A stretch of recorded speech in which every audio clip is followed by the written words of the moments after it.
അസ്സലാമു അലൈക്കും വറഹ്മത്തുള്ളാഹി. പുതിയൊരു വീഡിയോയിലേക്ക് സ്വാഗതം. ഇന്ന് പറയാൻ ഉദ്ദേശിക്കുന്നത് രണ്ട് കാര്യങ്ങളെക്കുറിച്ചാണ്. ഒന്ന്, നമ്മൾ എന്തെങ്കിലും കാര്യം പ്രത്യേകം തുടങ്ങാൻ ഉദ്ദേശിക്കുമ്പോൾ, പുതിയൊരു സംരംഭത്തിലേക്ക് ഇറങ്ങുമ്പോൾ നമുക്കൊരു കൺഫ്യൂഷൻ ഉണ്ടാകും. ഒരു കല്യാണ ആലോചന വരുമ്പോൾ, അല്ലെങ്കിൽ മറ്റൊരാളുമായി പാർട്ട്ണർഷിപ്പ് ചേർന്ന് ഒരു ബിസിനസ് തുടങ്ങാൻ ആലോചിക്കുമ്പോൾ ഇങ്ങനെയൊക്കെ ഒരു കൺഫ്യൂഷൻ വരും. ഇത്തരം കൺഫ്യൂഷൻ വരുന്ന സമയത്ത് നമ്മൾ എന്ത് ചെയ്യണം എന്നതാണ് ഒന്നാമത്തെ കാര്യം. രണ്ടാമത്തേത്, നമ്മെ ഏറ്റവും കൂടുതൽ അലട്ടിക്കൊണ്ടിരിക്കുന്ന ഒരു പ്രശ്നത്തെ എങ്ങനെ റബ്ബിൽ തവക്കുലാക്കാം എന്നതാണ് രണ്ടാമത്തെ കാര്യം.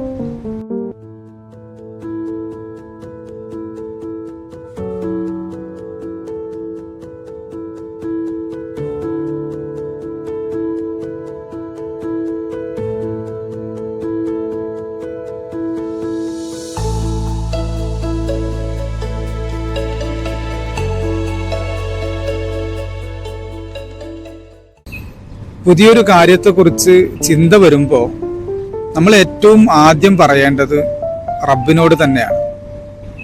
അതിനാണ് ഇസ്തിഖാറത്ത് എന്ന് നബി സല്ലല്ലാഹു അലൈഹി വസല്ലമ തങ്ങൾ നമുക്ക് പഠിപ്പിച്ചു തന്നത്. ഈ വിഷയത്തിൽ ഖൈറുണ്ടോ, ഈ വിഷയം എനിക്ക് നന്മയാണോ എന്ന് അള്ളാഹുവിനോട് തേടുന്നതിനാണ് ഇസ്തിഖാറത്ത് എന്ന് പറയുന്നത്. അതിൻ്റെ രീതി വളരെ സിമ്പിളാണ്. നല്ല രീതിയിൽ വുളൂ ചെയ്യുക. എപ്പോഴും നിസ്കാരത്തിന് വുളൂ ചെയ്യുമ്പോൾ നിസ്കാരം സ്റ്റാർട്ട് ചെയ്യുന്നത് വുളൂയോടുകൂടിയാണെന്ന് മനസ്സിലാക്കുക. അതുകൊണ്ട് വുളൂ ചെയ്യാൻ ആരംഭിക്കുന്ന ആദ്യ സമയത്ത് തന്നെ ഹൃദയ സാന്നിധ്യം ഉണ്ടായിരിക്കണം. അശ്രദ്ധയോടുകൂടി വുളൂ ചെയ്യുകയാണെങ്കിൽ ആ നിസ്കാരത്തിലും ആ അശ്രദ്ധ പ്രകടമാവുമെന്നാണ് പണ്ഡിതന്മാർ പറയുന്നത്. അപ്പോൾ എപ്പോൾ നിസ്കാരത്തിന് വുളൂ ചെയ്യുമ്പോഴും വുളൂ ചെയ്യുന്നതോടുകൂടെ നമ്മുടെ ഹൃദയ സാന്നിധ്യം കൊണ്ടുവരാൻ ശ്രമിക്കുക. നല്ല രീതിയിൽ വുളൂ ചെയ്ത് 2 റക്അത്ത് നിസ്കരിക്കുക. ഈ നിസ്കാരത്തിൽ സാധാ സുന്നത്ത് നിസ്കാരം പോലെ 2 റക്അത്ത് നിസ്കരിക്കുക. എന്നിട്ട് നിസ്കാരത്തിൽ ഫാത്തിഹയ്ക്ക് ശേഷം പല സൂറത്തുകളും അഭിപ്രായപ്പെടുന്നുണ്ടെങ്കിലും സൂറത്തുൽ കാഫിറൂൻ, ഖുൽ യാ അയ്യുഹൽ കാഫിറൂന സൂറത്തും രണ്ടാമത്തെ റക്അത്തിൽ ഖുൽ ഹുവല്ലാഹു സൂറത്തും ഓതുക. പ്രത്യേകം സൂറത്തുകൾ നിശ്ചയിക്കപ്പെടാത്ത എല്ലാ സുന്നത്ത് നിസ്കാരങ്ങളിലും ഈ സൂറത്തുകളാണ് ഓതേണ്ടത്. അപ്പോൾ സൂറത്തുകൾ അറിയാത്തവർ സൂറത്തുകൾ ഓതണമെന്ന് നിർബന്ധമില്ല. പക്ഷെ ഫാത്തിഹ ഓതുക. അതിനുശേഷം ഈ സൂറത്തുകൾ അറിയുന്നവർ ഈ സൂറത്ത് ഓതുക, അല്ലെങ്കിൽ അറിയാവുന്ന സൂറത്തുകൾ ഓതുക.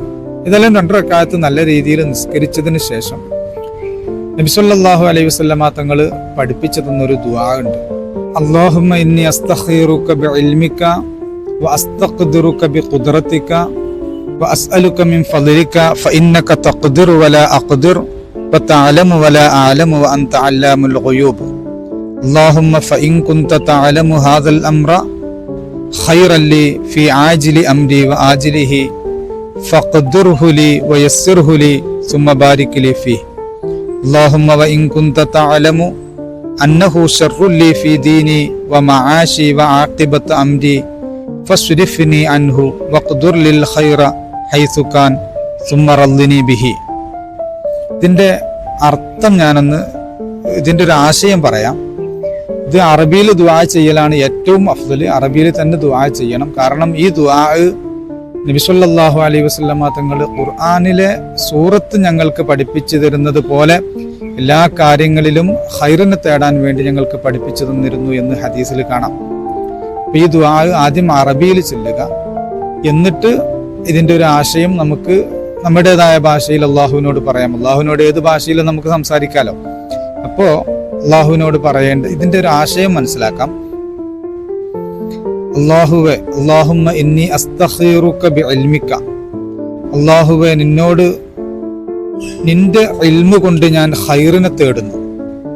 വഅസ്തഖ്ദിറുക ബിഖുദ്റതിക, നിന്റെ ഖുദ്റത്ത് കൊണ്ട് ഞാൻ നിന്നോട് കഴിവിനെ തേടുന്നു. വഅസ്അലുക മിൻ ഫളിക, നിന്റെ ഔദാര്യത്തിൽ നിന്ന് നിന്നോട് ഞാൻ ചോദിക്കുന്നു. ഒന്ന്, നിന്റെ ഇൽമു കൊണ്ട്, അള്ളാഹുവിന് എല്ലാ കാര്യങ്ങളും അറിയാലോ. അള്ളാഹുവിന്റെ ഇൽമു കൊണ്ട് ഖൈറിനെ തേടുന്നു. ഇതിൽ എന്താണ് ഖൈറ് എന്ന് എനിക്ക് കാണിച്ചു തരണം, അറിയിച്ചു തരണം. നിന്റെ കഴിവ് കൊണ്ട് എനിക്ക് കഴിവ് നൽകണം. നിന്റെ ഔദാര്യത്തിൽ നിന്ന് ഞാൻ നിന്നോട് ചോദിക്കുകയും ചെയ്യുന്നു.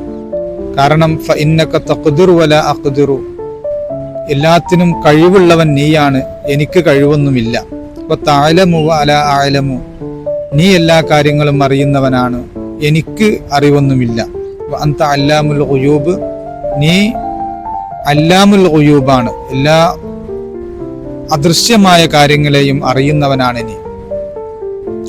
ശേഷം പറയുന്നത് അല്ലാഹുമ്മ ഫഇൻ കുൻത തഅലമു ഹാദൽ അംറ ഖൈറൻ ലീ ഫീ ആജിലി അംരി വ ആജിലിഹി, അല്ലാഹുവേ ഈ കാര്യം എനിക്ക് ഖൈറാണെങ്കിൽ, എൻ്റെ ഈ സമയത്തും പിൽക്കാലത്തും എനിക്ക് ഖൈറാണെങ്കിൽ, അതായത് ദുന്യാവിലും ആഖിറത്തിലും ഖൈറാണെങ്കിൽ, ഫഖ്ദുർഹു ലീ വയസ്സിർഹു ലീ സുമ്മ ബാരിക് ലീ ഫീ, നീ എനിക്ക് അതിനാവശ്യമായ കഴിവുകൾ നൽകുകയും ആ കാര്യം എനിക്ക് എളുപ്പമാക്കി തരികയും എനിക്ക് ആ കാര്യത്തിൽ ബറക്കത്ത് ചെയ്യുകയും ചെയ്യണമേ. അല്ലാഹുമ്മ വഇൻ കുൻത തഅലമു അന്നഹു ശർറുൽ ലീ ഫീ ദീനി വ മആശി വ ആഖിബത്തി അംരി, ഈ കാര്യം എനിക്ക് ഷർറാണെങ്കിൽ, എനിക്ക് ദോഷകരമാണെങ്കിൽ, എൻ്റെ ദീനിനും എൻ്റെ ജീവിത കാര്യത്തിലും എൻ്റെ ജീവിതത്തിലും എൻ്റെ പിൽക്കാലത്തും എനിക്ക് ഷർറാണെങ്കിൽ, ഫസ്രിഫ്ഹു അൻഹു ഫസ്രിഫ്നി അൻഹു, ഈ കാര്യത്തെ തൊട്ട് നീ എന്നെ തിരിച്ചു കളയണമേ, ഇതിൽ നിന്ന് അകറ്റണമേ. എനിക്ക് വഖ്ദുർ ലിൽ ഖൈറ ഹൈസു കാൻ, ഖൈറായ കാര്യം എന്നിലേക്ക് എളുപ്പമാക്കി തരണമേ. സുമ്മ റദ്ദിനി ബിഹി, പിന്നെ അതുകൊണ്ട് നീ എനിക്ക് തൃപ്തിപ്പെടുത്തുകയും എന്നെ അതുകൊണ്ട് തൃപ്തിപ്പെടുത്തുകയും ചെയ്യണമേ. ഇതാണ് ഈ ദുആഇന്റെ ആശയം. അപ്പോൾ നമുക്ക് അറബിയിലുള്ള ഈ ദുആ ചെയ്തതിന് ശേഷം നമുക്ക് മലയാളത്തിൽ ഈ കാര്യം ഖൈറാണെങ്കിൽ എനിക്ക് ഈ കാര്യം എന്നിലേക്ക് അടുപ്പിക്കുകയും ഷർറാണെങ്കിൽ എന്നിൽ നിന്ന് അകറ്റിത്തരുകയും ചെയ്യണമേ എന്ന് ദുആ ചെയ്യാവുന്നതാണ്. ഏതൊരു കാര്യമാണെങ്കിലും ആദ്യം അള്ളാഹുവിനോട് ഖൈറിന് തേടുക, ഇതൊരു മുഷാവറയാണ്. അള്ളാഹുവിനോട് ചോദിക്കുകയാണ് ഇതെനിക്ക് ഖൈറുണ്ടോ ഇല്ലേ. ഒരു കാര്യം നാം ആദ്യമായി പറയുന്നത് അള്ളാഹുവിനോടായിരുന്നാൽ ആ കാര്യത്തിൽ നമുക്ക് ബറക്കത്തുണ്ടാകുമെന്നാണ് മഹാന്മാര് പഠിപ്പിക്കുന്നത്. മിൻ സആദത്തി ഇബ്നി ആദം ഇസ്തിഖാറത്തുഹു ലില്ലാഹി തആല, മിൻ ശഖാവത്തി ഇബ്നി ആദം തർക്കു ഇസ്തിഖാറത്തിഹി ലില്ലാഹി തആല. ഒരാളുടെ വിജയ കാര്യങ്ങളിൽപ്പെട്ടതാണ് എല്ലാ കാര്യങ്ങളും അള്ളാഹുവിനോട് ഇസ്തിഖാറത്ത് നടത്തുക എന്നുള്ളത്. ഒരാളുടെ പരാജയത്തിൽപ്പെട്ടതാണ് അള്ളാഹുവിനോട് ഇസ്തിഖാറത്ത് നടത്താതിരിക്കുക എന്നുള്ളത് എന്ന് മഹാന്മാര് പഠിപ്പിച്ചിട്ടുണ്ട്. അപ്പോൾ നമ്മുടെ പുതിയ ഒരു സംരംഭത്തിലേക്ക് ഇറങ്ങുമ്പോൾ, പുതിയൊരു പാർട്ട്ണർഷിപ്പിലേക്ക് ജോയിൻ ചെയ്യുമ്പോൾ, അല്ലെങ്കിൽ ഒരു കല്യാണാലോചന വരുമ്പോൾ, ഇങ്ങനെയൊക്കെയുള്ള കാര്യങ്ങളൊക്കെ ചെയ്യുമ്പോൾ ആദ്യമായി അള്ളാഹുവിനോട് ഇതിൽ ഖൈറുണ്ടോ എന്ന് അന്വേഷിക്കുക. അതിനു വേണ്ടിയുള്ളതാണ് ഈ നിസ്കാരവും അതിനെ തുടർന്നുള്ള ഈ ദുആവും. ഈ നിസ്കാരവും ദുആവും ചെയ്തു കഴിഞ്ഞാൽ നമ്മുടെ മനസ്സിലേക്ക് എന്താണോ ഖൈറായി തോന്നുന്നത് അത് ചെയ്യണമെന്ന് തോന്നുന്നെങ്കിൽ അത് ചെയ്യാം, ചെയ്യണ്ട എന്നാണ് തോന്നുന്നെങ്കിൽ ചെയ്യാതിരിക്കാം. ഒരു തവണ ചെയ്തിട്ട് കാര്യമായ ഡിസിഷനൊന്നും എടുക്കാൻ പറ്റുന്നില്ലെങ്കിൽ 2, 3, 7 തവണ വരെ ഇത് ആവർത്തിക്കണമെന്നാണ് പണ്ഡിതന്മാർ പഠിപ്പിക്കുന്നത്. രണ്ടാമത്തെ കാര്യം നമ്മുടെ മെഡിറ്റേഷനാണ്. മെഡിറ്റേഷൻ എന്ന് പറഞ്ഞാൽ ഒരുപാട് കാര്യങ്ങൾ നമ്മൾ അലട്ടിക്കൊണ്ടിരിക്കുന്നുണ്ടാവും. പക്ഷെ അതിലൊക്കെ ഏറ്റവും മികച്ചു നിൽക്കുന്ന, അത് എത്രയും പെട്ടെന്ന് പരിഹരിക്കപ്പെടണം, അല്ലെങ്കിൽ അത് പരിഹരിച്ചാൽ നമ്മുടെ സ്ട്രെസ്സും ടെൻഷനും ഡിപ്രഷനൊക്കെ കുറഞ്ഞു പോകും എന്നുള്ള ഒരു കാര്യം ഉണ്ടാകും. ആ കാര്യത്തിൽ മാത്രം ഫോക്കസ് ചെയ്യാം, മറ്റുള്ള ചെറിയ കാര്യങ്ങളൊക്കെ ഒഴിവാക്കാം. ഏറ്റവും കൂടുതൽ നമ്മെ അലട്ടുന്ന, നമ്മെ അലോസരപ്പെടുത്തിക്കൊണ്ടിരിക്കുന്ന പ്രശ്നം ഏതാണോ ആ പ്രശ്നത്തിൽ ഫോക്കസ് ചെയ്യാം. ഒരു 30 സെക്കൻഡുകൾ കണ്ണടക്കുക.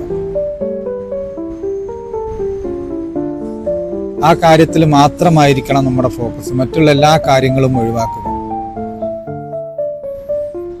ദീർഘമായി ശ്വാസം ഉള്ളിലേക്ക് വലിക്കുക. ഒരു 6 സെക്കൻഡ് ഹോൾഡ് ചെയ്യുക.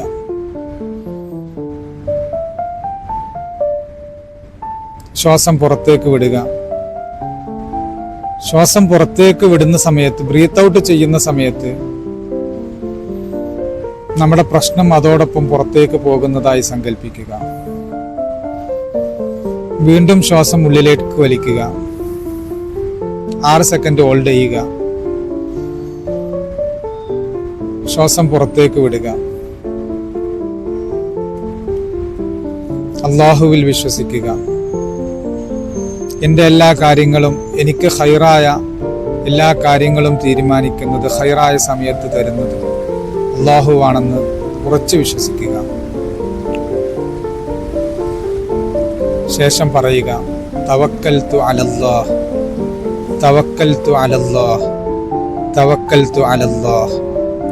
ഞാൻ എൻ്റെ എല്ലാ കാര്യങ്ങളും അള്ളാഹുവിൽ ഭരമേൽപ്പിച്ചിരിക്കുന്നു. എന്നെ അലട്ടിക്കൊണ്ടിരിക്കുന്ന ഈ ഒരു പ്രശ്നത്തിന് ഏറ്റവും നല്ല സൊല്യൂഷൻ അല്ലാഹു തആല എനിക്ക് കാണിച്ചു തരും.